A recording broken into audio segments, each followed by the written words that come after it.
장모 아픈 게 나랑 뭔 상관이야? 자기 엄마는 자기가 알아서 해야지. 그만 좀 징징거려.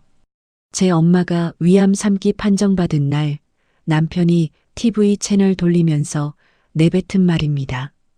적금 깨서 수술비 대고 회사 휴직하고 병원에서 밤새 토하는 엄마 등을 쓸어주는 동안 이 인간은 골프를 치고 있었어요.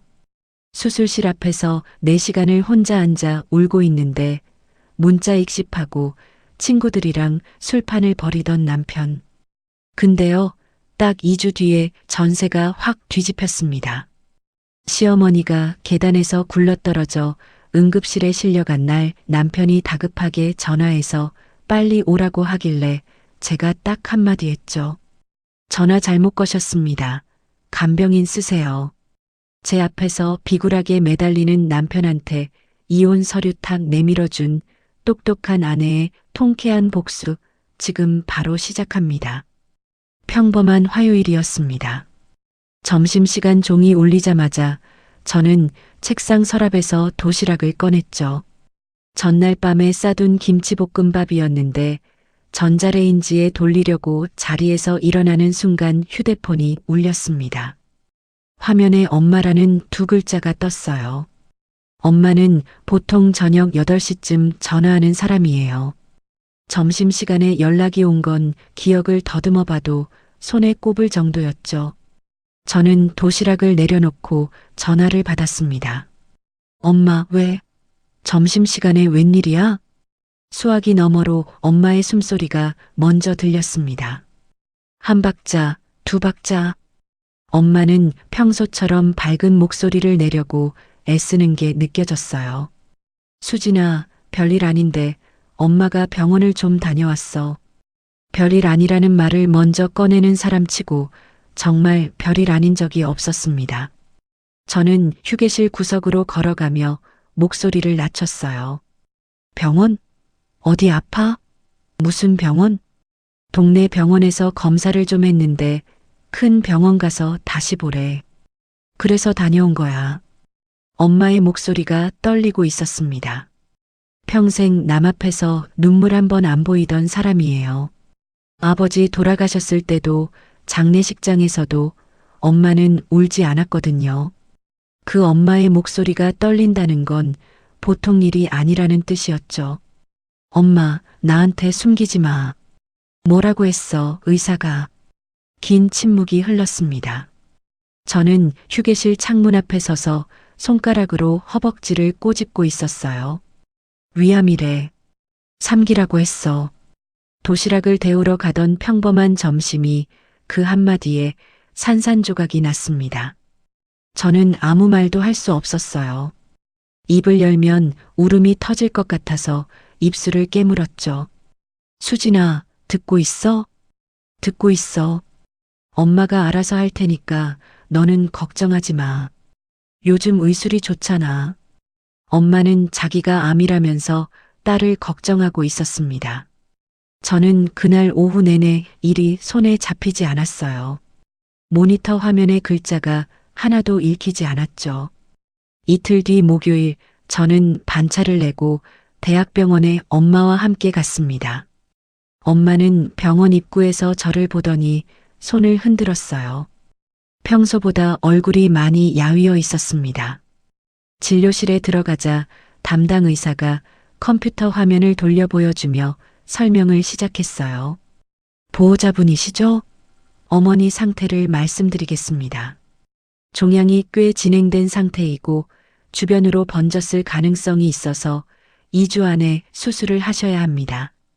저는 의사의 입이 움직이는 걸 보면서도 소리가 잘 들리지 않았습니다. 진료 기록지에 적힌 3기, 전이 의심이라는 글자만 눈에 박혔어요. 수술하면 괜찮아지는 건가요? 수술 후 상태를 봐서 추가 치료 여부를 결정하게 됩니다. 지금은 수술이 가장 급해요.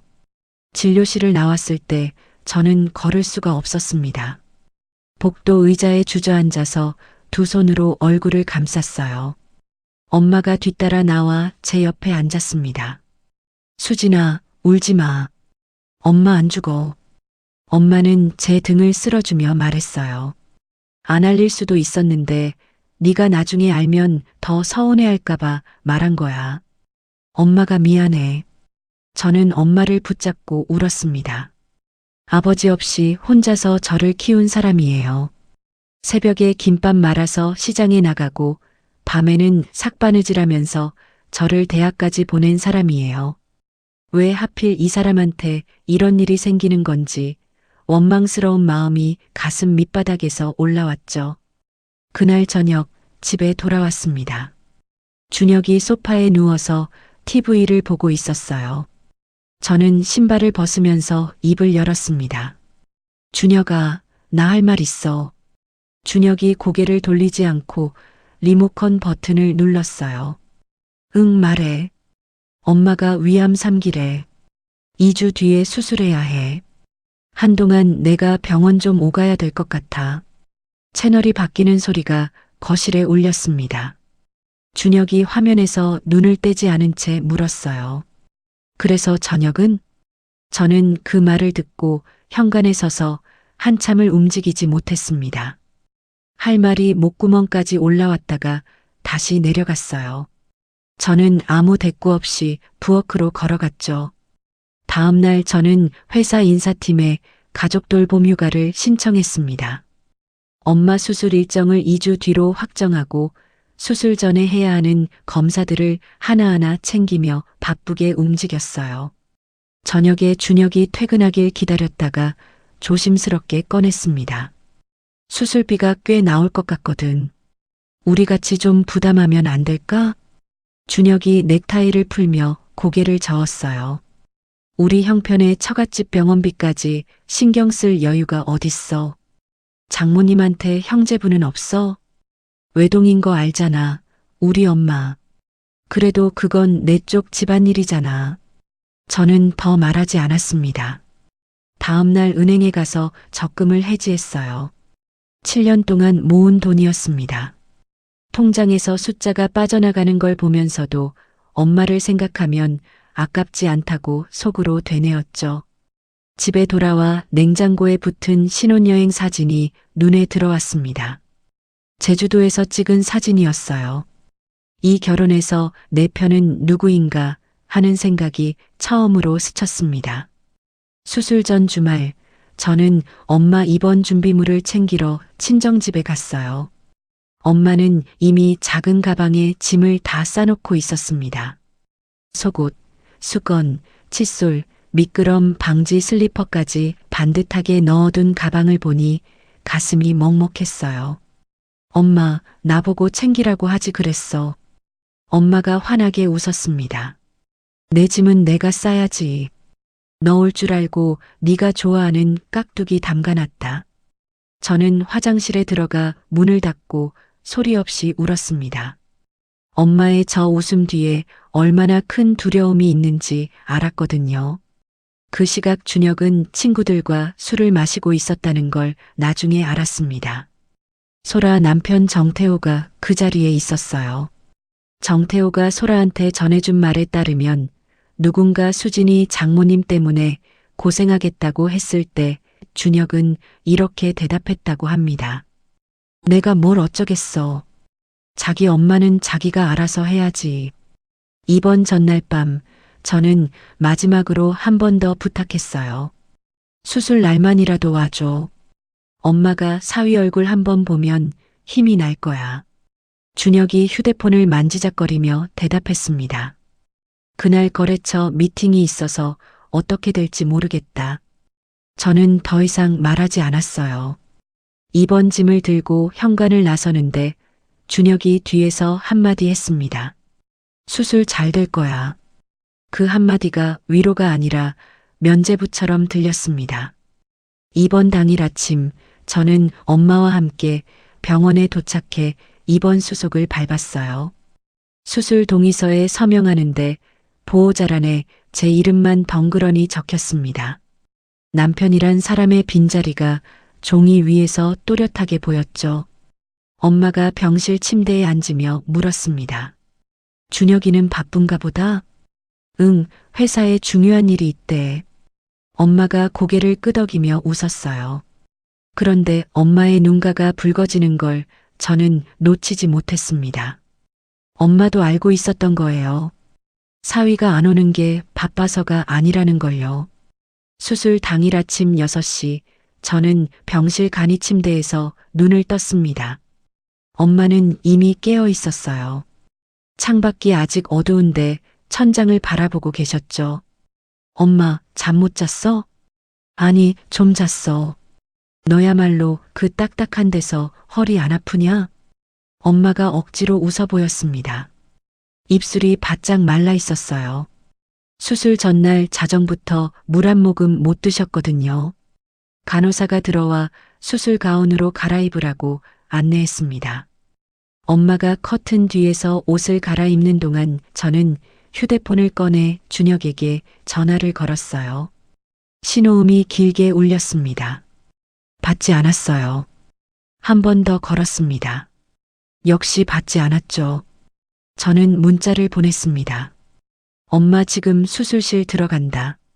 와줄 수 있으면 와줘. 읽음 표시가 떴어요. 답장은 오지 않았습니다. 이동 침대에 누운 엄마가 수술실로 향할 때 저는 엄마 손을 꼭 잡고 복도를 걸었어요. 엄마의 손이 차가웠습니다. 수진아, 엄마 금방 나올게. 걱정하지 마. 응, 나 여기서 기다리고 있을게. 수술실 문 앞에서 엄마의 손을 놓아야 했습니다. 문이 닫히고 머리 위 빨간 불이 켜졌어요. 저는 대기 의자에 앉았습니다. 아무도 없었어요. 넓은 복도에 저 혼자였습니다. 오가는 사람들이 보호자 대기석에 홀로 앉아 있는 저를 힐끗 보고 지나갔어요. 다른 수술실 앞에는 가족들이 둘, 셋씩 모여 앉아 있었는데 저만 혼자였죠. 1시간이 지났습니다. 2시간이 지났어요. 저는 화장실도 가지 못하고 의자에 앉아 수술실 문만 바라봤습니다. 혹시라도 의사가 나와서 제 이름을 부를까봐 자리를 뜰 수가 없었거든요. 3시간째에 접어들 무렵 복도 끝에서 익숙한 목소리가 들렸어요. 수진아. 소라였습니다. 퇴근하자마자 달려온 거예요. 소라가 비닐봉지를 들고 허겁지겁 뛰어오더니 제 옆에 털썩 앉았습니다. 밥은 먹었어? 저는 고개를 저었어요. 소라가 봉지에서 김밥 한 줄과 생수를 꺼내 제 무릎 위에 올려놨습니다. 먹어. 너 쓰러지면 이모님 누가 봐. 저는 김밥을 한 입 물고 씹다가 결국 참았던 것이 터졌어요. 눈물이 김밥 위로 뚝뚝 떨어졌습니다. 소라는 아무 말 없이 제 손을 잡아줬어요. 고마워, 소라야. 바보야, 이런 걸로 고마워하지 마. 소라가 제 등을 토닥이며 말했습니다. 저는 남편 얘기를 꺼내지 못했어요. 준혁이 안 왔다는 말을 입 밖에 내면 그게 진짜가 될 것 같았거든요. 4시간이 넘어서야 수술실 문이 열렸습니다. 의사가 마스크를 내리며 나왔어요. 저는 벌떡 일어났습니다. 보호자 이수진 씨요? 네, 저예요. 수술은 잘 끝났습니다. 종양은 깨끗하게 떼어냈는데 주변 조직 일부에서 번진 흔적이 확인돼서 추가로 항암 치료를 진행해야 할 것 같습니다. 잘 끝났다는 말에 다리에서 힘이 풀렸어요. 소라가 옆에서 제 팔을 잡아줬습니다. 그런데 항암이라는 단어가 귀에 걸렸죠. 끝난 게 아니었습니다. 회복실로 옮겨진 엄마를 잠깐 볼 수 있었어요. 마취가 덜 깬 엄마가 눈을 감은 채 중얼거렸습니다. 수진아, 수진아. 잠꼬대처럼 제 이름을 부르는 엄마의 목소리를 듣고 저는 복도 벽을 손으로 짚었습니다. 무너지면 안 됐어요. 제가 무너지면 엄마를 돌볼 사람이 아무도 없으니까요. 그 다음 날 오전이었습니다. 휴대폰이 울렸어요. 준혁이었습니다. 수술 잘 됐어? 마치 안부 인사처럼 가볍게 물었어요. 저는 복도 창가에 서서 전화를 받았습니다. 잘 됐어. 근데 항암도 해야 한대. 아, 그래. 다행이네. 수술은 잘 됐다니까. 잠깐 침묵이 흘렀어요. 준혁이 다시 입을 열었습니다. 근데 수진아, 집에 먹을 게 하나도 없다. 라면도 다 떨어졌어. 언제 들어올 건데? 저는 창밖을 바라봤습니다. 병원 주차장에 햇살이 내리쬐고 있었어요. 엄마가 아직 중환자실이야. 당분간은 못 가. 야, 그러면 간병인 하나 쓰면 되잖아. 하루에 얼마 한다던데 뭐 그리 대단한 일이라고. 네가 며칠째 거기 박혀 있어. 준혁이 전화를 끊었습니다. 저는 꺼진 화면을 한참 들여다봤어요. 화면에 비친 제 얼굴이 낯설었습니다. 엄마가 중환자실에서 일반 병실로 옮겨진 날부터 본격적인 간병이 시작됐습니다. 저는 밤낮 없이 병원에서 지냈어요. 엄마가 물을 달라고 하면 물을 떠다 드리고, 화장실에 가고 싶다고 하면 부축해서 모시고 가고, 새벽에 통증으로 신음하시면 간호사를 불러 진통제를 요청했죠. 같은 병실에 입원한 환자의 보호자가 말을 걸어왔습니다. 50대 초반쯤 되어 보이는 여자분이었어요. 아가씨, 커피 한 잔 마셔. 내가 자판기에서 뽑아왔어. 오정미라는 분이었습니다. 남편을 간병하고 계셨어요. 고맙습니다. 나도 여기 온 지 3주째야. 이 생활 하다 보면 보호자가 먼저 쓰러져. 틈나면 꼭 쉬어. 정미 씨의 말이 따뜻했습니다. 이 병원에서 저한테 밥 먹었냐, 쉬라고 말해주는 사람은 소라와 정미 씨뿐이었어요. 간병 3일째 오후 시어머니한테서 전화가 왔습니다. 저는 엄마가 낮잠 든 사이 복도로 나가 전화를 받았어요. 어머니, 안녕하세요. 수진아, 너 도대체 며칠째 병원이야? 엄마가 아직 혼자 움직이지를 못하셔서요. 준혁이가 집에서 밥도 못 챙겨 먹고 다닌다는데 네가 그래도 안 해지. 시어미한테까지 전화가 오게 만들면 되겠냐? 저는 엄마의 상태를 설명하려고 했습니다. 어머니, 수술 후에 경과를 봐야 해서 제가 좀 더. 시집간 딸이 친정에 며칠째 처박혀 있으면 남들이 뭘 하겠냐? 적당히 하고 들어가. 뚜뚜뚜. 시어머니가 일방적으로 끊어버렸습니다. 저는 전화기를 쥔 채 병원 옥상으로 올라갔어요. 바람이 세게 불었습니다.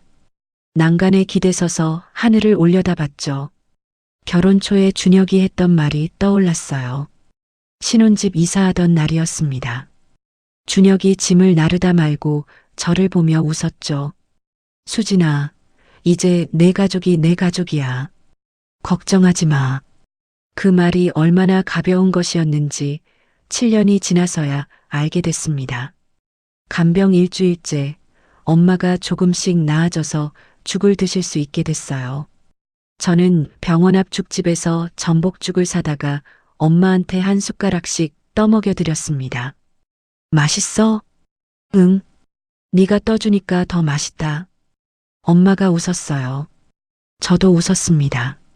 그 웃음 뒤에 쌓인 피로와 걱정은 숨긴 채요. 그날 오후 직장 인사팀에 전화해서 가족 돌봄휴직을 정식으로 신청했어요. 담당자가 안내했습니다. 최대 90일까지 쓸 수 있는데 무급이에요. 무급이라는 말에 머리가 복잡해졌지만 선택의 여지가 없었습니다. 같은 날 저녁 소라한테서 전화가 왔어요. 소라의 목소리가 평소와 달리 조심스러웠습니다. 수진아, 너한테 해야 할 말이 있는데. 응, 말해. 태호가 그러는데 얼마 전에 준혁 씨랑 술 마셨대. 거기서 준혁 씨가 그랬다더라. 장모 병원비까지 내가 왜 신경 써야 하냐고. 처갓집 일은 처갓집에서 알아서 해야 한다고. 저는 아무 말도 하지 못했어요. 미안해.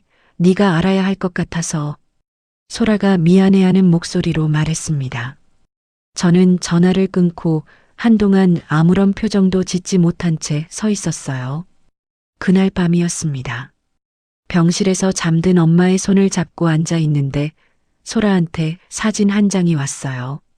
태호가 단체 대화방에서 본 거라고 했습니다. 준혁이 골프장에서 찍은 사진이었어요. 환하게 웃고 있었고 리프레시 완료라는 글이 붙어 있었습니다. 저는 휴대폰 화면을 보다가 고개를 돌려 엄마를 봤어요. 엄마는 수술 자국이 있는 배를 감싼 채 힘겹게 잠들어 있었습니다. 항암 치료를 앞두고 있었죠. 다시 화면을 봤어요. 골프채를 들고 웃는 남편의 얼굴을 봤습니다. 그 순간 제 안에서 무언가가 꺾였어요. 소리도 없이 아주 조용히 하지만 다시는 돌아갈 수 없을 만큼 완전하게요. 엄마의 첫 번째 항암 치료가 시작된 날, 저는 주사실 앞 복도에 앉아 있었습니다. 안에서 엄마의 구역질 소리가 들려왔어요. 간호사가 문을 열고 나오더니 제게 말했습니다. 보호자분, 지금은 좀 힘들어 하시는데 약 효과가 나오면 나아질 거예요. 조금만 기다리세요. 저는 고개를 끄덕이고 다시 앉았습니다. 잠시 후 안으로 들어가니 엄마가 구토봉지를 붙잡은 채 침대 난간에 기대어 있었어요. 얼굴이 하얗게 질려 있었습니다. 엄마, 괜찮아? 괜찮아. 좀 울렁거려서 그래. 금방 나아질 거야. 엄마가 손등으로 입가를 닦으며 억지로 웃었어요. 저는 수건에 물을 적셔 엄마의 이마를 닦아드렸습니다. 등을 쓸어주는데 엄마의 등뼈가 손바닥에 그대로 느껴졌어요. 수술 후로 살이 많이 빠진 거였죠. 치료가 끝나고 병실로 돌아와 엄마를 눕히고 저는 간호사실 옆 우편함에서 고지서를 꺼냈습니다. 항암 치료비 청구서였어요. 숫자를 보고 속으로 계산기를 두드렸습니다. 적금은 이미 깨졌고 돌봄휴직 중이라 월급도 없었어요. 남은 건 통장에 들어있는 얼마 안 되는 잔액뿐이었습니다. 그날 저녁 준혁한테서 전화가 왔어요. 저는 병실 밖 복도로 나가서 받았습니다. 수진아, 빨래가 산더미야. 세탁기는 어떻게 돌리는 거냐? 세제 넣고 버튼 누르면 돼. 귀찮게 그걸 어떻게 해. 그리고 싱크대에 벌레 나온다. 집이 완전 엉망이야. 도대체 언제 들어올 건데? 저는 복도 벽에 등을 기대고 눈을 감았어요. 엄마 항암 시작했어. 당분간 더 있어야 해. 아, 또? 도대체 그게 언제 끝나는 건데? 저는 전화를 끊고 꺼진 화면에 비친 제 얼굴을 봤습니다. 눈 밑에 시커먼 그늘이 내려앉아 있었어요.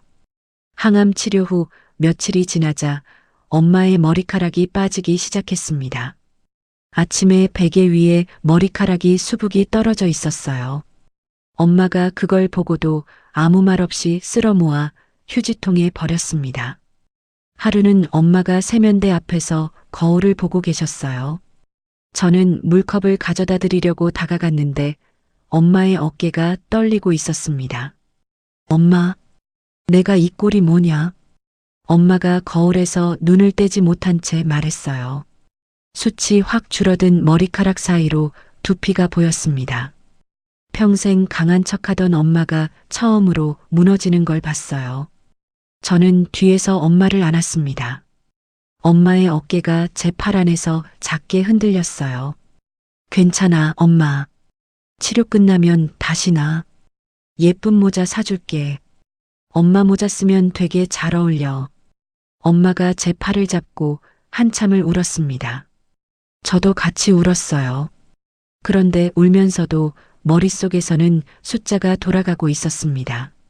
남은 치료비, 무급 상태의 생활비, 다음 달 친정집 관리비. 감정과 현실 사이에서 제 머리가 쉴 틈 없이 쪼개지고 있었죠. 그날부터 저는 병원 간병 틈틈이 노트북을 펼쳤습니다. 온라인 번역 일과 블로그 원고 작업을 시작한 거예요.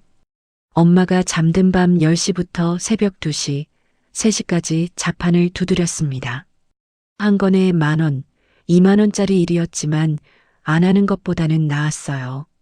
병실 간이 침대에서 기절하듯 잠들고 새벽 6시에 간호사의 회진 소리에 깨는 날이 반복됐습니다. 같은 병실의 정미 씨가 어느 아침 제 얼굴을 보더니 혀를 찼어요. 아가씨, 얼굴이 환자보다 더 안 좋아. 이러다 네가 먼저 쓰러진다.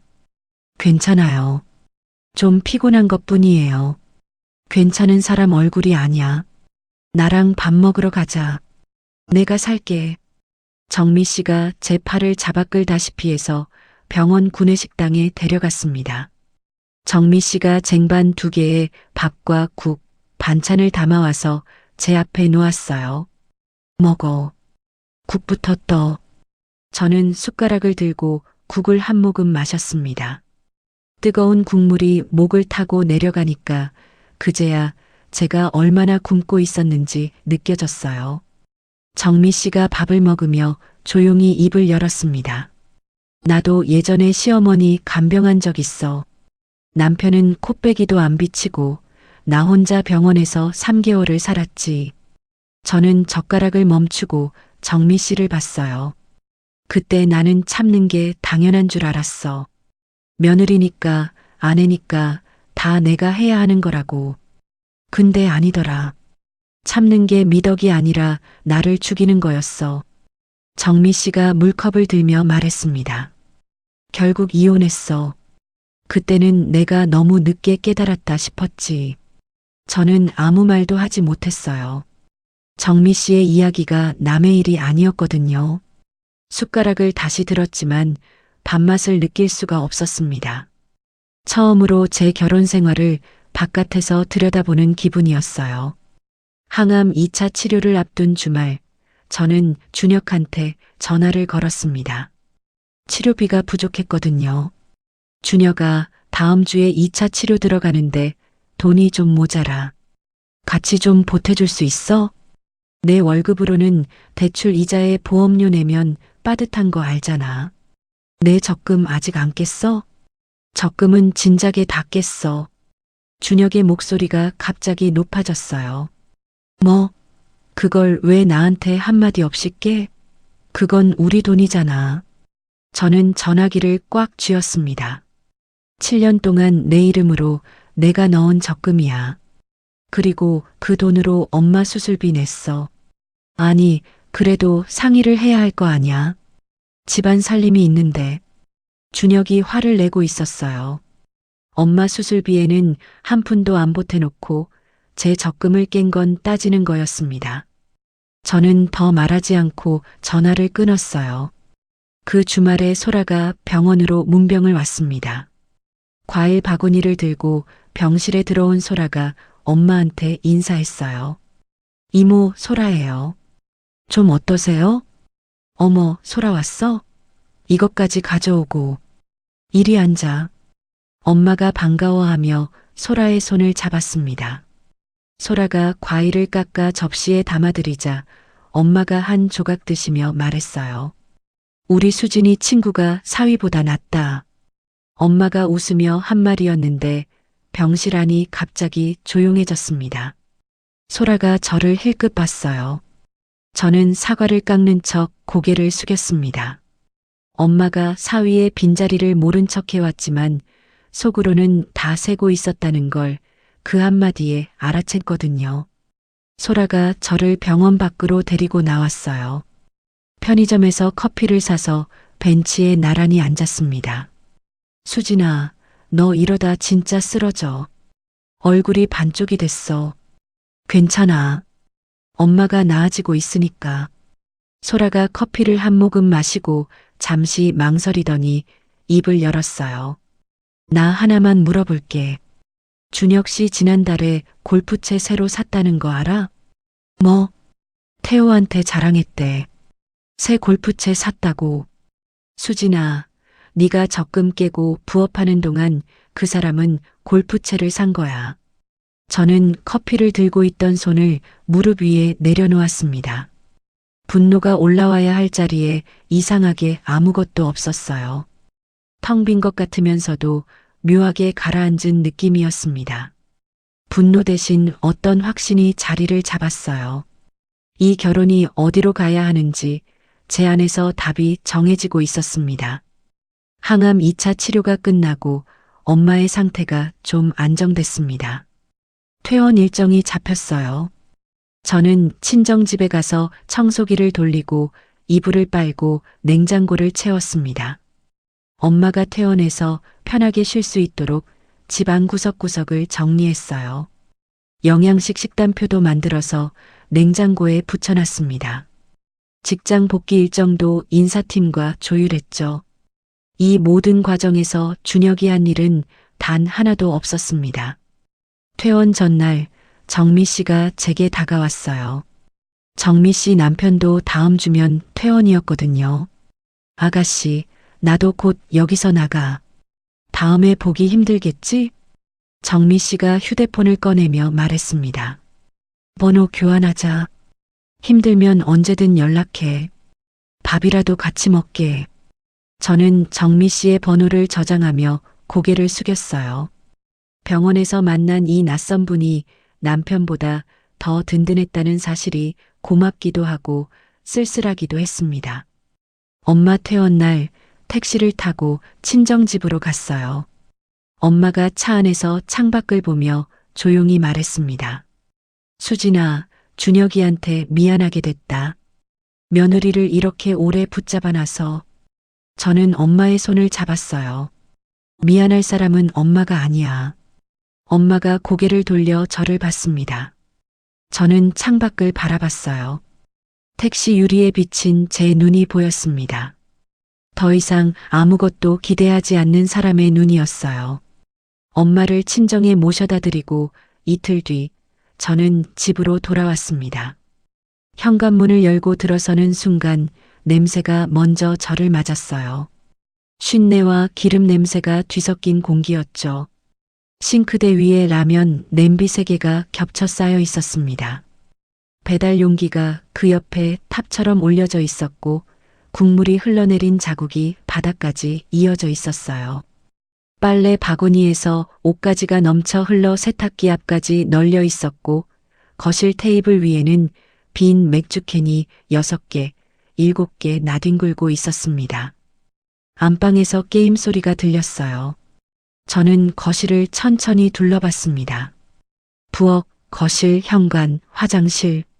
한 군데도 빠짐없이 눈에 새겨두듯 훑었어요. 준혁이 안방에서 고개를 내밀었습니다. 왔어? 배고픈데 뭐 좀 해줘. 배달 음식 이제 질려서 못 먹겠다. 저는 아무 대답 없이 안방으로 걸어가 문을 닫았습니다. 가방을 바닥에 내려놓고 침대 끝에 앉았어요. 한참을 그렇게 앉아 있었습니다. 다음 날 아침이었어요. 저는 눈을 뜨고 세면대에서 얼굴을 씻은 뒤 부엌으로 갔습니다. 싱크대 위에 라면, 냄비와 배달 용기가 그대로 있었어요. 저는 그것들을 건드리지 않았습니다. 제 컵 하나만 꺼내서 씻고 커피를 탔어요. 7년 결혼 생활에서 처음이었습니다. 남편의 뒷정리를 하지 않은 건요. 준혁이 잠에서 깨서 부엌으로 나왔어요. 식탁 위에 아무것도 차려져 있지 않은 걸 보더니 눈을 깜빡였습니다. 밥은? 저는 커피잔을 싱크대에 놓으며 가방을 집어들었어요. 바빠서 사 먹어.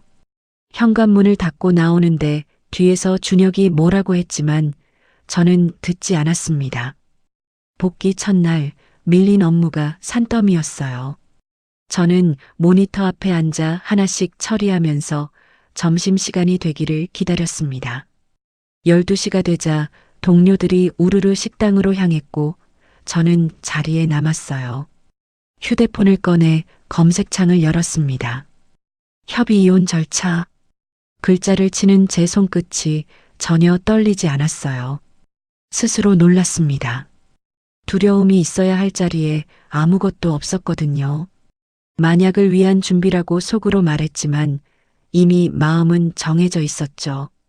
그 주 수요일 점심 저는 회사 근처 구청 무료 상담센터를 찾아갔습니다. 좁은 상담실에 마주 앉은 변호사가 제 이야기를 들었어요. 결혼 기간 동안 생활비는 주로 누가 부담하셨어요? 거의 제가 냈어요. 남편은 자기 대출 이자랑 보험료 내고 나면 집에 넣는 돈이 거의 없었거든요. 그런 내역을 증명할 수 있는 자료가 있으면 좋겠어요. 카드 명세서라든지 계좌 이체 기록이라든지 미리 챙겨두세요.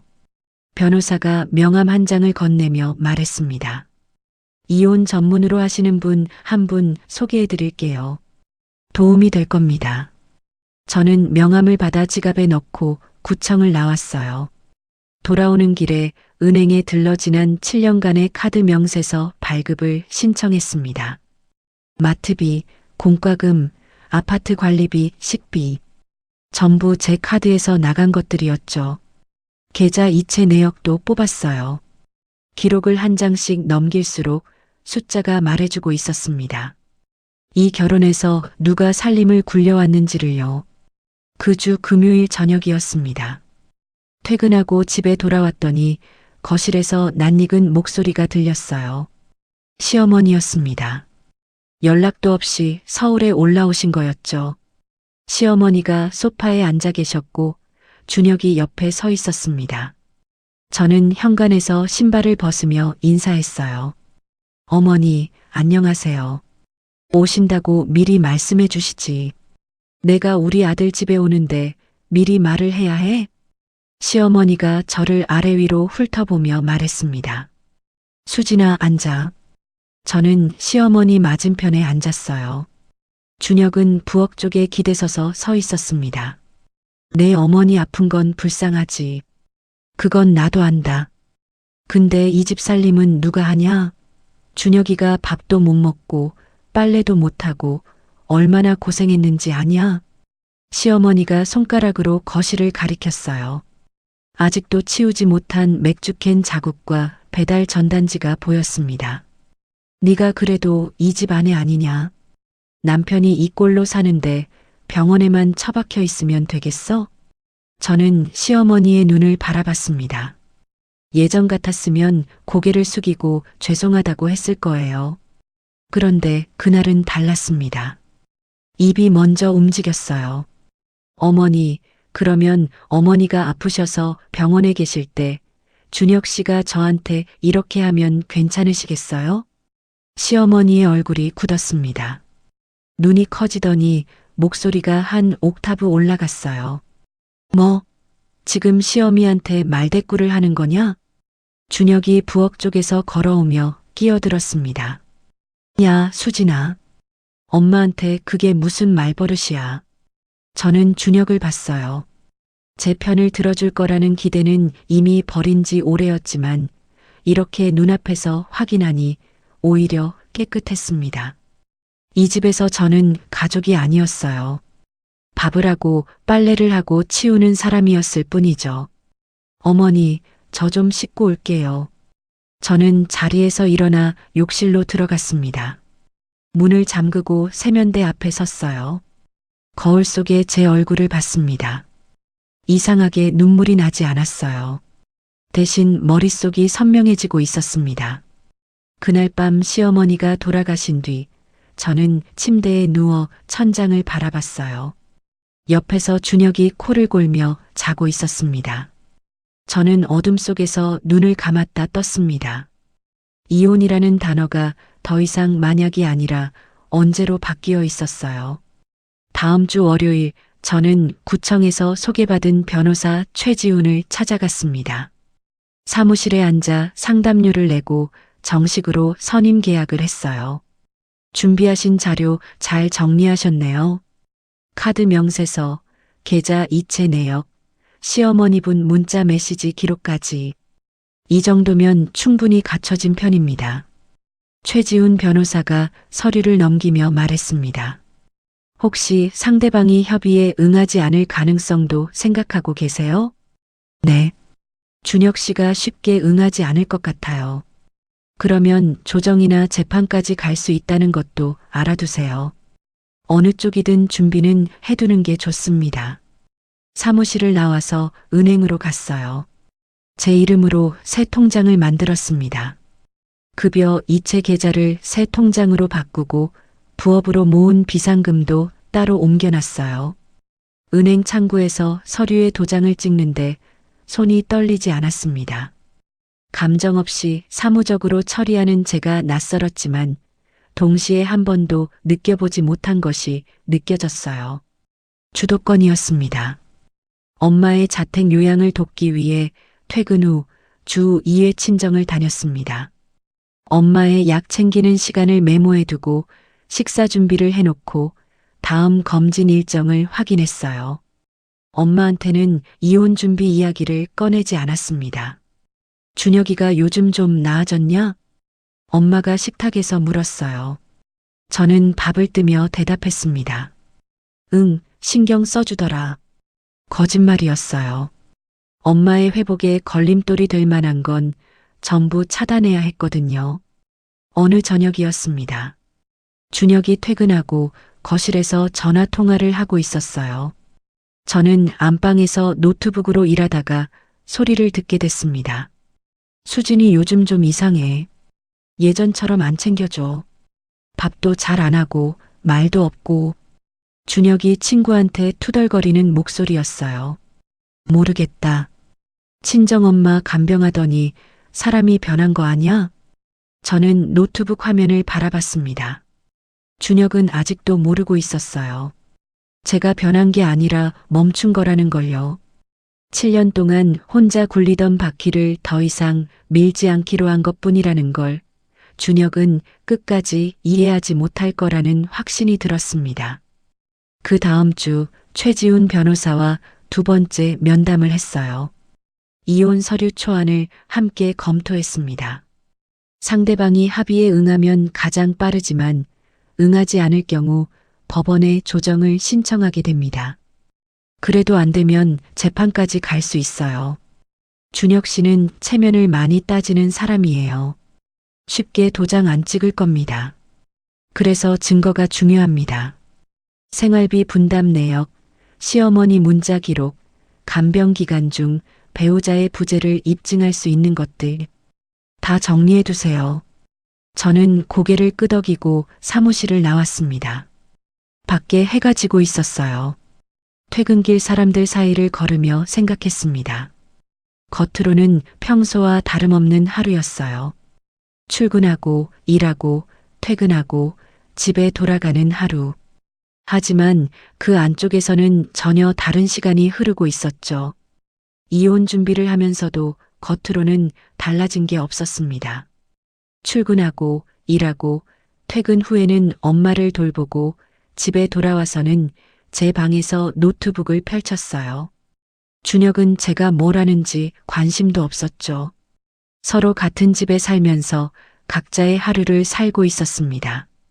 어느 날 오후였어요. 회사에서 보고서를 쓰고 있는데 휴대폰이 울렸습니다. 화면에 시어머니 번호가 떴어요. 또 잔소리 전화겠거니 했는데 받아보니 목소리가 달랐습니다. 옳게 신우이 은정 형님이었어요. 숨이 가쁜 목소리였습니다. 옳게 엄마가 계단에서 넘어졌어. 고관절인 것 같아. 지금 응급실이야.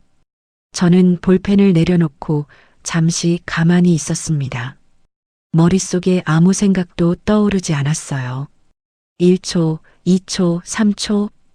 그러다 아주 차갑고 선명한 문장 하나가 떠올랐습니다. 형님, 일단 의사 말씀 잘 들으시고 준혁 씨한테 연락하세요. 아, 응. 준혁이한테도 전화했어. 옳게도 빨리 와줘. 저는 대답하지 않고 전화를 끊었습니다. 30초쯤 지나서 준혁한테서 전화가 왔어요. 수진아, 엄마가 입원했어. 응급실이야. 빨리 와. 준혁의 목소리가 급했습니다. 저는 의자 등받이에 기대앉아 창밖을 봤어요. 불과 2달 전 제가 똑같은 말을 했었죠. 엄마가 수술실에 들어간다고, 제발 와달라고. 그때 준혁은 읽고도 답을 안 했습니다. 전화 잘못 거신 것 같은데요. 간병인 알아보세요. 저는 그렇게 말하고 전화를 끊었습니다. 손가락으로 통화 종료 버튼을 누르는데 힘이 하나도 들지 않았어요. 바로 다시 전화가 울렸습니다. 준혁이었어요. 저는 받지 않았습니다. 10초 뒤에 또 울렸어요. 그것도 받지 않았습니다. 문자가 쏟아지기 시작했어요. 야, 이게 뭐 하는 짓이야? 엄마가 응급실인데 장난이야? 전화 좀 받아. 수진아, 제발. 저는 문자를 하나하나 읽었습니다. 읽기만 하고 답은 하지 않았어요. 휴대폰을 책상 위에 내려놓고 창밖을 바라봤습니다. 놀라울 정도로 평온했어요. 심장이 뛰지도 손이 떨리지도 눈물이 나지도 않았습니다. 그 시각 준혁은 응급실에서 혼자 뛰어다니고 있었겠죠. 의사한테 설명 듣고 서류에 서명하고 이리저리 끌려다니면서 수술이 필요하다는 말, 나이가 있어서 회복이 오래 걸릴 수 있다는 말. 그 말들을 혼자 감당하고 있었을 거예요. 제가 그랬던 것처럼요. 저녁에 은정 형님한테서 전화가 왔습니다. 저는 잠시 망설이다가 받았어요. 수진 씨, 나 은정이야. 사정이 있는 건 모르겠는데 엄마가 위급한 상황이야. 이러면 안 되지 않아? 은정 형님의 목소리가 조심스러우면서도 답답하다는 게 느껴졌습니다. 저는 의자에 앉은 채 천천히 입을 열었어요. 형님, 제 친정엄마 암 수술할 때 준혁 씨가 뭐라고 했는지 아세요? 뭐라고 했는데? 장모 아픈 게 나랑 무슨 상관이냐고 했어요. 수술날 병원에 와달라고 했더니 전화도 안 받았고요. 항암 치료 내내 한 번도 안 왔어요. 골프는 치러 다녔지만요. 전화기 너머에서 아무 소리도 들리지 않았습니다. 형님, 저한테 전화하실 게 아니라 간병인 구하시는 게 빠를 거예요. 은정 형님이 한참 만에 입을 열었어요. 그런 일이 있었어? 네. 준혁이가 진짜 그랬어? 네. 형님, 저는 이만 끊을게요. 전화를 끊고 가방을 챙겨 퇴근했습니다. 친정에 가서 엄마와 저녁을 먹었어요. 시댁 이야기는 한마디도 꺼내지 않았습니다. 수진아, 오늘 안색이 좋아 보인다. 엄마가 된장찌개를 떠먹으며 말했어요. 그래, 요즘 좀 잘 자서 그런가 봐. 그래, 잘 자야 해. 얼굴에 화색이 도니까 엄마도 기분이 좋다. 저는 밥을 먹다가 숟가락을 내려놓고 엄마를 봤어요. 엄마, 나 이제 좀 내 인생 살려고. 엄마가 젓가락을 멈추고 저를 바라봤습니다. 제 눈을 들여다보더니 아무 말 없이 고개를 살짝 끄덕였어요. 더 묻지 않았습니다. 엄마는 뭔가를 느꼈을 거예요. 그날은 그걸로 충분했습니다. 다음 날 준혁은 회사에 반차를 내고 병원에 있었다고 합니다. 소라가 태호한테 들은 이야기를 저한테 전해줬어요. 준혁이 시어머니 곁에서 간병을 시작한 거였습니다. 밥 먹여드리고 화장실 부축하고 밤에 호출벨 울리면 달려가고 옆 침대 보호자가 물었다고 해요. 아내분은 안 오세요? 준혁이 출장 중이라고 거짓말했다고 합니다. 제가 안 오는 게 아니라 못 오는 것처럼 꾸민 거죠. 이틀째 간병을 하다가 준혁은 결국 간병인을 불렀다고 해요. 하루에 13만 원이라고 했습니다. 준혁이 그 금액을 듣고 놀랐다더군요. 제게 간병인 쓰면 되잖아라고 가볍게 던졌을 때 그게 얼마인지도 몰랐던 거예요. 시어머니가 화를 냈다고 합니다. 며느리가 하면 돈 안 드는데 왜 남한테 돈을 줘? 수진이를 당장 데려와. 엄마, 수진이가 지금 상황이 좀. 무슨 상황이야? 시어미가 뼈가 부러져 누워 있는데 며느리가 안 오는 게 말이 돼? 시어머니가 아무리 화를 내도 몸이 아프니 간병인을 받아들일 수밖에 없었겠죠. 일주일이 지나면서 준혁이 눈에 띄게 지쳤다는 얘기를 소라가 전해줬어요. 간병인비를 내면서 출근도 해야 하니 이중으로 시달리는 거였죠. 회사에서 지각과 조퇴가 잦아져 팀장한테 경고까지 받았다고 합니다. 친구 하나가 준혁한테 이렇게 말했다고 해요. 야, 이거 얼마 전에 수진 씨가 겪은 거랑 똑같은 거 아니냐? 준혁이 뭐라고 대답했는지는 전에 듣지 못했어요. 저는 그 무렵부터 짐을 조금씩 빼기 시작했습니다. 퇴근길에 집에 들러온 몇 벌, 화장품, 책 몇 권씩 가방에 담아 친정집에 옮겨놨어요. 한꺼번에 빼면 티가 나니까 조금씩 며칠에 걸쳐서요. 준혁은 병원과 회사를 오가느라 집에 거의 들르지 못했기 때문에 눈치를 챌 수가 없었죠. 소라를 만나 커피를 마시며 말했습니다. 때가 되면 얘기할 거야. 준혁 씨한테? 응. 소라가 제 손을 잡았어요. 네가 결정한 거면 나는 무조건 내 편이야. 알지? 알아. 고마워. 집으로 돌아가는 길에 생각했습니다. 준혁이 지금 겪고 있는 것들을 통해 뭔가를 깨달으면 좋겠다는 마음이 어딘가에 남아 있었어요. 1%쯤 되는 아주 작은 기대였죠. 저는 그 미련을 가만히 들여다봤습니다. 인정했어요. 아직 이만큼 남아 있었구나. 그리고 놓아주기로 했습니다. 그날 밤 친정집에 맡겨둔 짐을 정리하면서 옷장에 걸린 제 코트 주머니에서 오래된 영수증 한 장이 나왔어요. 결혼 2년 차에 준혁이랑 같이 갔던 식당 영수증이었습니다. 둘이 삼겹살을 구워 먹고 웃었던 날이었어요. 저는 그 영수증을 한참 들여다보다가 쓰레기통에 넣었습니다. 손을 털고 옷장 문을 닫았어요. 짐을 옮긴 지 일주일쯤 됐을 때였습니다. 평일 저녁 퇴근해서 회사 건물 밖으로 나오는데 누군가 제 앞을 가로막았어요. 준혁이었습니다. 양복 넥타이가 비뚤어져 있었고 눈 밑에 다크서클이 짙게 내려앉아 있었어요. 예전에 보던 얼굴이 아니었습니다. 수진아. 준혁이 제 팔을 잡았어요. 옷장이 비어 있더라. 이게 뭐 하는 짓이야? 집에 안 들어올 거야? 엄마는 아직 병원인데. 저는 준혁의 손을 가만히 내려다봤습니다. 회사 동료들이 퇴근하며 우리를 힐끗힐끗 쳐다보고 있었어요. 여기서 이러지 말고 저기 가서 얘기하자. 저는 준혁의 손을 뿌리치고 길 건너 카페로 걸어갔습니다. 준혁이 뒤따라왔어요. 카페 안구석 자리에 마주 앉았습니다. 저는 가방에서 서류 봉투를 꺼내 테이블 위에 올려놨어요. 이게 뭔데? 이혼 합의서야. 준혁이 서류 봉투를 보더니 코웃음을 쳤습니다. 콧바람을 내뿜으며 의자 등받이에 기대 앉았어요. 야, 지금 장난해? 친정엄마 간병한다고 힘들었던 거 나도 알아. 근데 그걸로 이혼까지 하자고? 지금 피곤해서 예민한 거 아니야? 저는 준혁의 눈을 바라봤습니다. 아직도 사태를 파악하지 못하고 있었어요. 제가 왜 이 자리에 서류를 들고 앉아 있는지, 지난 몇 달간 무슨 일이 있었는지 전혀요. 마지막 확인이었습니다. 준혁아, 한 번만 잘 들어. 저는 가방에서 파일 한 묶음을 더 꺼냈어요. 카드 명세서, 계좌 이체 내역, 날짜별로 정리한 표, 결혼하고 7년 동안 생활비를 누가 냈는지 여기 다 있어.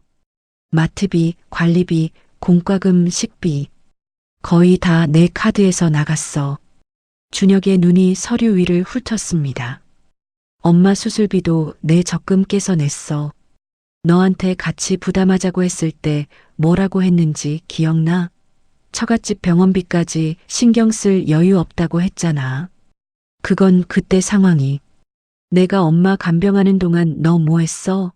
술 마시고, 골프 치고, 새 골프채 사고. 소라 남편 태호가 다 봤어.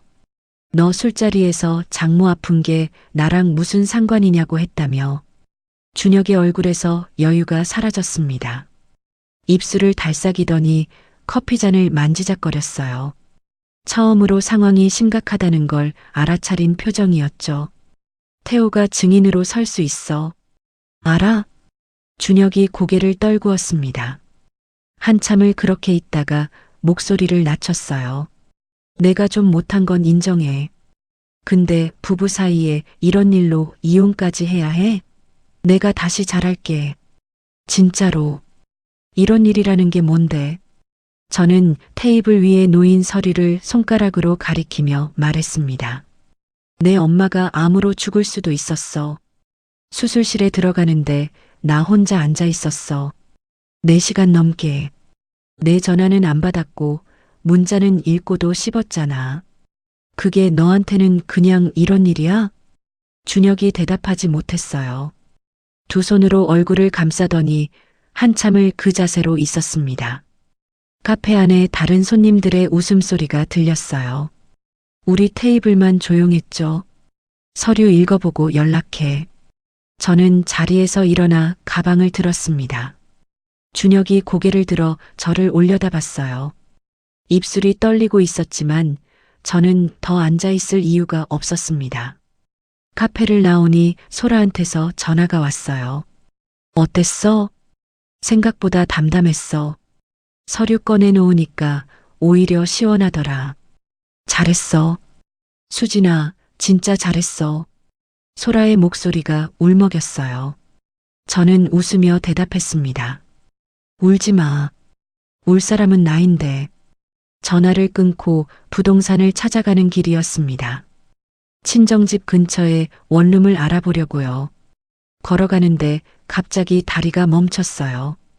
부동산 앞 유리문에 비친 제 모습이 보였습니다. 7년이라는 시간이 한꺼번에 밀려왔어요. 신혼집에서 처음 밥을 차리던 날, 명절에 시댁에서 전을 부치던 밤, 둘이 소파에 앉아 TV를 보며 웃던 저녁. 전부 진짜였던 시간들이에요. 그 시간들이 가슴팍을 눌렀습니다. 잠깐이었어요. 저는 숨을 한번 크게 내쉬고 부동산 문을 밀고 들어갔습니다. 친정집 근처 소형 원룸 계약을 마쳤어요. 보증금은 크지 않았고 당장 들어갈 수 있는 방이었습니다. 친정에 맡겨두었던 짐을 새 방으로 옮겼어요. 이틀 뒤 시어머니가 퇴원해서 준혁이 사는 집으로 갔다는 소식을 소라가 전해줬습니다. 며느리 없는 집에서 준혁이 시어머니를 돌보고 있다고요. 시어머니가 준혁한테 뭐라고 했는지도 들었어요. 수진이를 데려와. 무릎이라도 꿇어. 시어머니 입장에서는 며느리가 돌아와야 본인이 편하니까요. 반성이 아니었어요. 불편함을 없애고 싶은 거였죠. 준혁은 합의서에 서명하지 않았습니다. 예상한 대로였어요. 저는 최지훈 변호사와 상의해서 법원에 이혼 조정 신청서를 냈습니다. 결혼 기간 동안 제가 부담한 생활비가 전체의 70%가 넘는다는 기록, 시어머니가 보낸 문자 메시지들 전부 증거로 정리해서 제출했어요. 조정에서 합의가 되면 가장 빠르고요. 안 되면 재판으로 넘어갈 수 있습니다. 최지훈 변호사가 말했어요. 저는 고개를 끄덕였습니다. 어느 쪽이든 준비는 돼 있었거든요. 며칠 뒤 소라가 태호한테 들은 이야기를 전해줬어요. 은정 형님이 준혁을 찾아갔다고 합니다. 은정 형님이 준혁한테 이렇게 말했대요. 솔직히 수진 씨 입장에서 생각해봐. 네가 그렇게 했으면 나라도 떠났어. 준혁이 자기 누나한테까지 그런 말을 듣고 충격을 받았다고 합니다.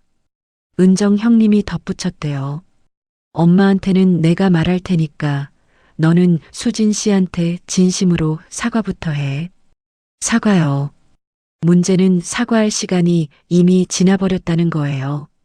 수술실 앞에서 혼자 앉아있던 그 4시간 동안 와야 했고 엄마가 항암 치료로 머리카락이 빠지던 그때 한 번이라도 얼굴을 비춰야 했어요. 지금 와서 하는 사과는 사과가 아니라 뒤늦은 수습일 뿐이죠. 조정 기일을 기다리는 동안 엄마의 정기 검진에 동행했습니다. 3차 항암 후 경과를 확인하는 날이었어요. 병원 대기실에서 번호를 기다리며 엄마 옆에 앉았는데 엄마가 제 손을 잡았어요. 수진아, 결과가 안 좋으면 어쩌지. 괜찮을 거야, 엄마. 이번에 좋다고 할 거야. 제 목소리가 떨렸는지 엄마가 오히려 제 손을 꽉 쥐어줬어요. 진료실에 들어가니 의사가 컴퓨터 화면을 보며 말했습니다. 수치가 많이 떨어졌어요. 경과가 좋습니다. 이 추세가 이어지면 경과 관찰 단계로 넘어갈 수 있겠어요. 엄마와 저는 진료실을 나와 복도에서 서로를 끌어안았습니다. 몇 달 전 같은 병원, 같은 복도에서 주저앉아 울었던 날이 떠올랐어요. 그때와 지금 같은 장소인데 전혀 다른 눈물이었습니다. 병원을 나와 나란히 걷는데 엄마가 하늘을 올려다보며 웃었어요. 저도 웃었습니다. 오랜만에 진짜 웃음이었어요. 그날 저녁 친정집에서 엄마와 밥을 먹었습니다. 된장찌개와 계란말이, 시금치나물. 소박한 밥상이었는데 세상에서 제일 맛있었어요. 엄마가 숟가락을 내려놓더니 저를 가만히 바라봤습니다. 수진아, 이혼하려는 거지? 숟가락을 쥔 손이 멈췄어요. 엄마, 어떻게 알았어? 내 눈이 달라졌어.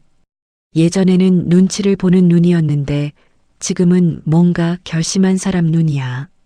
엄마가 딸 눈을 모르겠냐? 저는 밥그릇을 내려다봤습니다. 엄마한테 숨기고 있었는데 역시 엄마였어요. 엄마 미안해. 엄마 아픈데 이런 걱정까지 끼쳐서 미안하긴. 네가 결정한 거면 엄마는 응원한다. 엄마가 식탁 위로 손을 뻗어 제 손을 잡았어요. 수진아, 내 인생을 살아라. 엄마는 내 편이야. 저는 고개를 끄덕이며 엄마의 손을 꼭 잡았습니다. 밥상 위로 눈물이 떨어졌지만 닦지 않았어요. 엄마의 응원을 받은 지 2주 뒤 법원에서 조정기일 통지서가 날아왔습니다. 날짜를 확인하고 최지훈 변호사한테 연락했어요. 서류는 다 준비돼 있으니까 걱정 마시고 당일날 30분 전에 오세요. 변호사의 목소리가 담담했습니다. 저도 담담했어요. 조정 당일 아침 원룸 옷장에서 검은색 블라우스를 꺼내 입었습니다. 거울 앞에 서서 옷매무새를 다듬었어요. 떨리지 않았습니다. 현관을 나서는데 햇살이 밝았어요. 날씨가 좋은 게 이상하게 느껴졌죠. 법원 조정실 앞 복도에 도착하니 최지훈 변호사가 먼저 와 있었습니다. 서류 가방을 열어 마지막으로 자료를 확인하더니 고개를 끄덕였어요. 다 준비됐습니다. 편하게 하세요. 조정실 문이 열리고 안으로 들어갔습니다. 긴 테이블 한쪽에 저와 변호사가 앉았고 맞은편에 준혁이 앉아 있었어요. 준혁 옆에도 변호사가 한 명 있었습니다. 준혁을 본 건 카페에서 합의서를 건넨 이후 처음이었어요. 살이 빠져 있었고 눈밑이 거뭇했습니다. 시어머니 간병에 시달린 흔적이 얼굴에 고스란히 남아 있었죠. 준혁이 저를 보더니 입술을 달싹였지만 아무 말도 하지 않았어요. 조정위원이 양쪽을 번갈아 보며 입을 열었습니다. 양측의 입장을 먼저 듣겠습니다. 신청인 측부터요. 최지훈 변호사가 서류를 넘기며 말했어요. 결혼 기간 7년간 의뢰인이 부담한 생활비 비율이 전체의 70%에 달합니다. 여기 카드 명세서와 이체 내역이 있습니다. 또한 의뢰인의 친정어머니가 암 수술과 항암 치료를 받는 동안 상대방은 단 한 번도 병문안을 하지 않았고 간병 거부는 물론이고 모욕적인 발언을 했습니다. 이를 증언할 수 있는 제3자도 있고요. 시어머니의 지속적인 압박성 문자 메시지 기록도 함께 제출합니다. 준혁 측 변호사가 맞받았어요. 성격 차이로 인한 일시적인 갈등입니다. 부부 사이에 충분히 있을 수 있는 일이고 상대방도 반성하고 있으며 관계 회복 의사가 있습니다. 조정위원이 서류를 넘기다가 준혁을 봤습니다. 박준혁 씨, 직접 하실 말씀 있습니까? 준혁이 고개를 들었어요. 입술을 한번 학더니 말했습니다. 제가 잘못한 부분이 있습니다. 처가 쪽 일에 무관심했던 건 인정합니다. 하지만 이혼까지는 아니라고 생각합니다. 기회를 주시면 다시 잘해보겠습니다. 조정위원이 저를 봤어요. 이수진 씨는 어떻게 생각하십니까? 기회는 7년 동안 매일 있었습니다. 더 드릴 기회가 없어요. 조정실이 잠시 조용해졌습니다. 조정위원이 안경을 고쳤으며 서류를 정리했어요. 양측의 입장 차이가 큽니다. 2차 조정 기일을 잡겠습니다. 조정실을 나왔습니다. 복도에서 소라한테 전화를 걸었어요. 한 번 더 해야 한대. 2차 날짜 잡힌다고. 시간이 좀 걸리겠지만 넌 이미 다 한 거나 마찬가지야. 잘 버텨. 이기고 지는 게 아니야.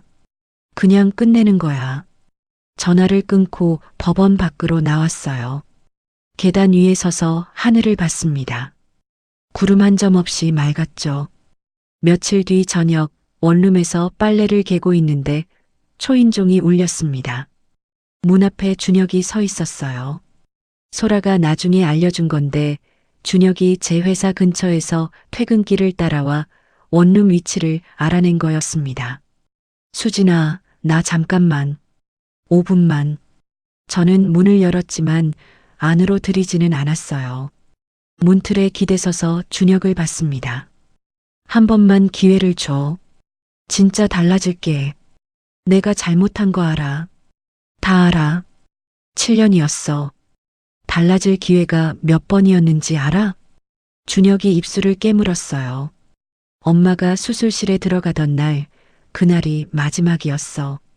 그 전화 한 통이면 됐어. 근데 너는 그걸 놓쳤잖아. 준혁이 복도 벽에 등을 기대며 고개를 숙였습니다. 한참을 서 있었어요. 저는 기다리지 않았습니다. 서류에 도장 찍어. 그게 너도 나도 편한 거야. 문을 닫았어요. 돌아서서 방 안으로 들어왔습니다. 창문으로 밖을 내다보니 준혁이 한참을 복도에 서 있다가 천천히 걸어갔어요. 그 다음 주 은정 형님이 저한테 전화를 했습니다. 수진 씨, 엄마가 직접 사과하고 싶다고 해. 한 번만 와줄 수 있어? 저는 잠시 망설였어요.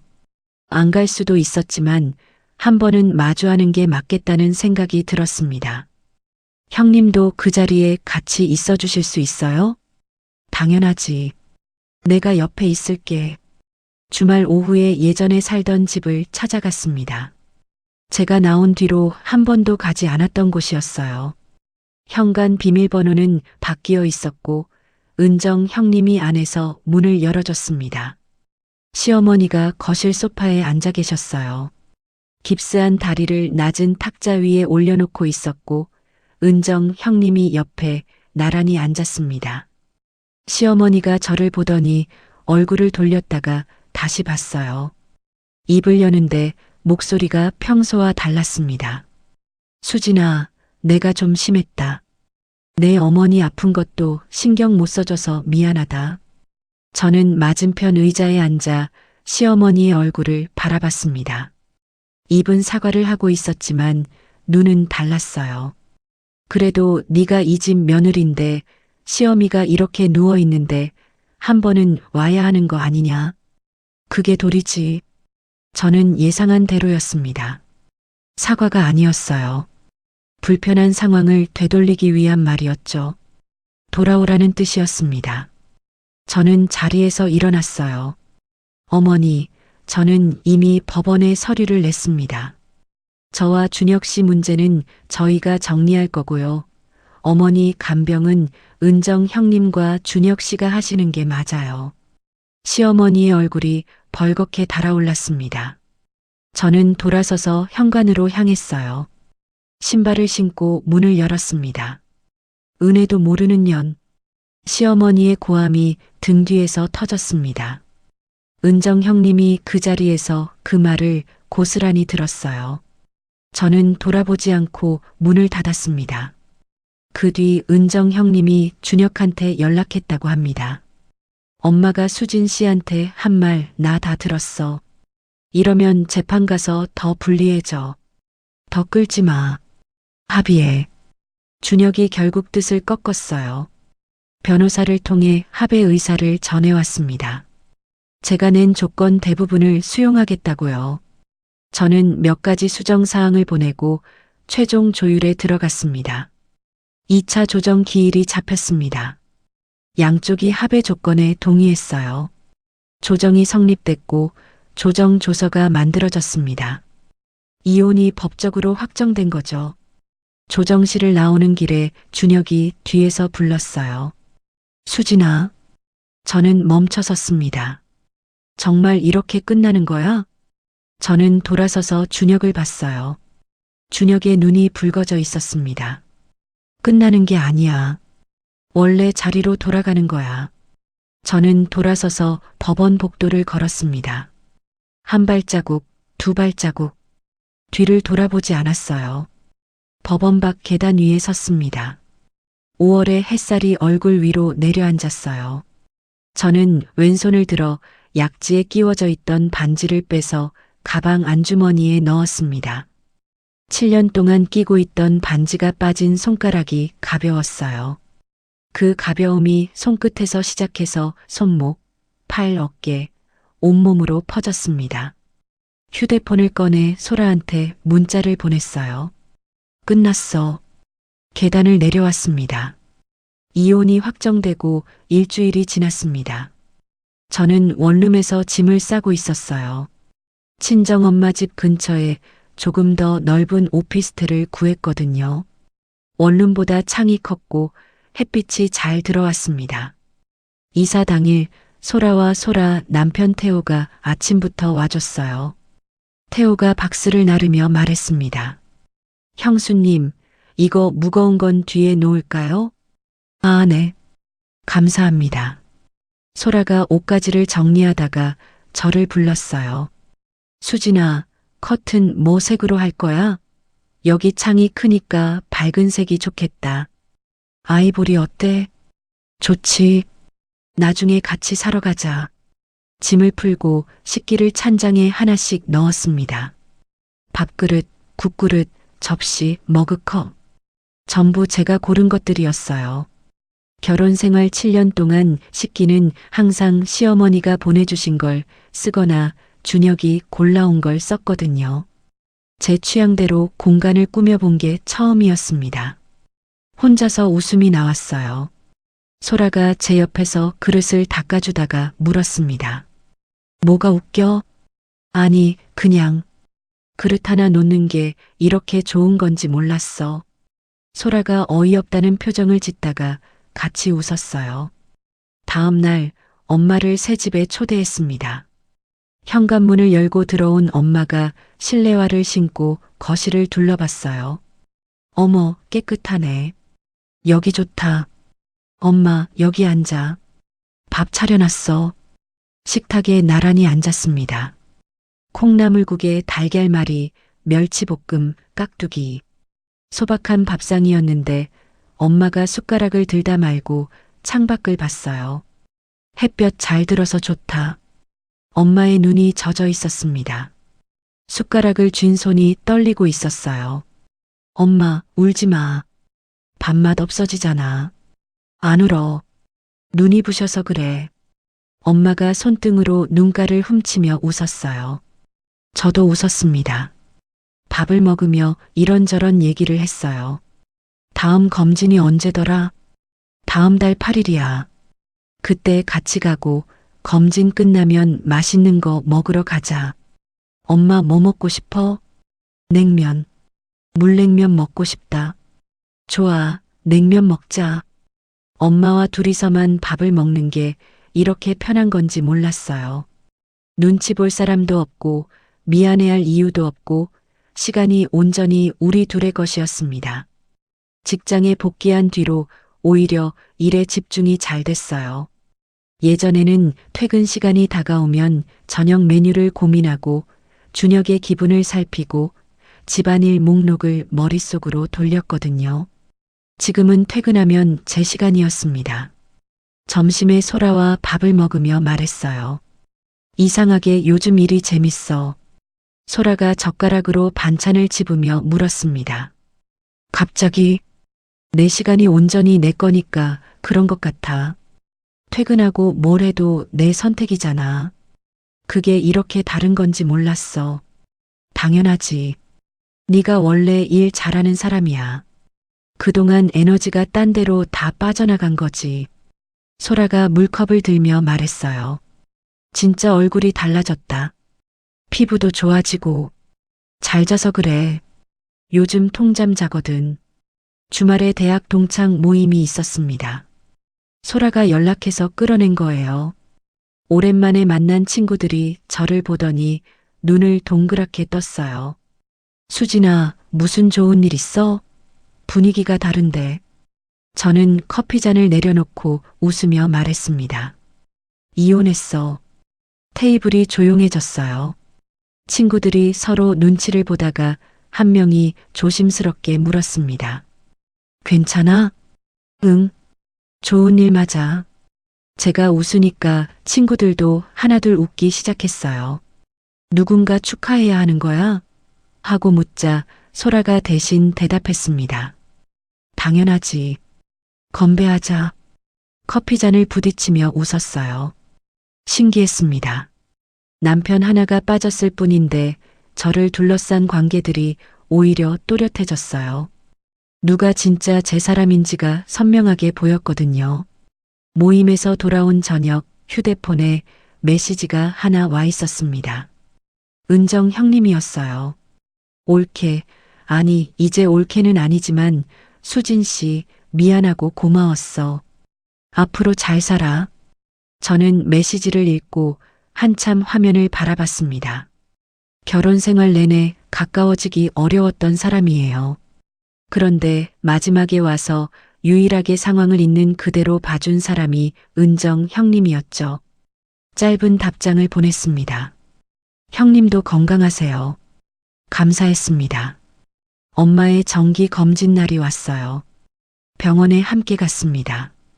대기실에서 번호를 기다리며 나란히 앉았는데 엄마가 제 무릎을 톡톡 쳤어요. 수진아, 오늘 좋은 소식이면 좋겠다. 좋을 거야. 엄마 요즘 밥도 잘 먹고 얼굴에 살도 올랐잖아. 진료실에 들어가니 의사가 검사 결과를 보며 말했습니다. 수치가 정상 범위 안에서 안정적으로 유지되고 있어요. 이 추세가 다음 검진까지 이어지면 경과 관찰을 마무리하는 것도 논의할 수 있겠습니다. 엄마가 의사의 말을 듣고 두 손을 모았어요. 저는 엄마의 팔을 잡고 진료실을 나왔습니다. 복도에서 엄마가 저를 끌어안았어요. 수진아, 엄마 살았다. 당연하지. 엄마는 오래오래 살아야지. 몇 달 전 같은 복도에서 울었던 기억이 떠올랐어요. 그때는 무서워서 울었고 지금은 기뻐서 울었습니다. 좋은 결과를 축하하려고 엄마와 근교의 작은 온천 여관으로 1박 여행을 갔어요. 노천탕에 나란히 앉아 발을 담갔습니다. 따뜻한 물이 발끝을 감싸자 엄마가 깊게 숨을 내쉬며 말했어요. 살아있으니까 이런 것도 하네. 앞으로 이렇게 자주 다니자. 엄마 가고 싶은데 다 가자. 그래. 가을에 단풍 보러 가자. 속리산 가고 싶다. 속리산 좋지. 가자. 엄마와 나란히 앉아 저녁 하늘을 바라봤습니다. 눈치 볼 사람도 없고 미안해할 이유도 없었어요. 그냥 엄마와 딸 두 사람만의 시간이었습니다. 여행에서 돌아온 다음 날 아침이었어요. 오피스텔 창가에 앉아 커피를 마시며 휴대폰을 꺼냈습니다. 병원에서 만났던 정미 씨한테 메시지를 보냈어요. 정미 선생님, 저 수진이에요. 엄마 경과 좋게 나왔어요. 그때 잘 챙겨주셔서 감사합니다. 잠시 뒤 답장이 왔어요. 잘 됐다. 나도 새 출발 잘하고 있어. 우리 밥 한번 먹자. 가장 힘든 시간에 만난 사람이 일상 속으로 이어지고 있었습니다. 저는 웃으며 네, 꼬교라고 답을 보냈어요. 메시지를 보내고 나서 연락처 목록을 열었습니다. 화면을 천천히 내리다가 박준혁이라는 이름 앞에서 멈췄어요. 손가락이 잠시 머물렀습니다. 삭제 버튼을 눌렀어요. 7년의 흔적이 버튼 하나에 사라졌습니다. 허무하지 않았어요. 깔끔했습니다. 눈을 감았다 떴어요. 창밖으로 아침 해가 비치고 있었습니다.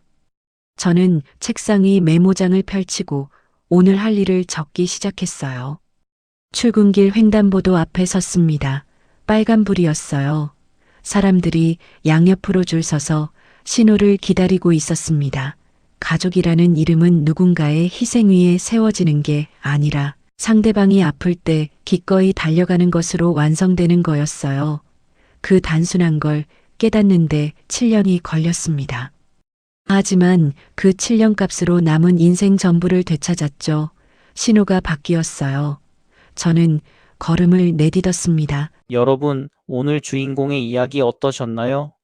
7년 동안 혼자서 살림하고, 혼자서 간병하고, 혼자서 울었던 수진 씨가 결국 자기 인생을 되찾았습니다. 장모님이 암으로 쓰러졌을 때 골프나 치러 다니던 남편은 결국 자기 어머니 간병을 혼자 떠안고서야 하루 13만 원짜리 간병인 비용에 허덕이게 됐죠. 며느리는 공짜라고 큰 소리 치던 시어머니도 정작 본인이 누워보니까 그 공짜가 얼마나 큰 희생이었는지 뼈저리게 느끼셨을 겁니다. 가족이라는 이름은 한쪽의 희생 위에 세워지는 게 아니라 상대가 아플 때 기꺼이 달려가는 마음으로 완성되는 거라고 생각합니다.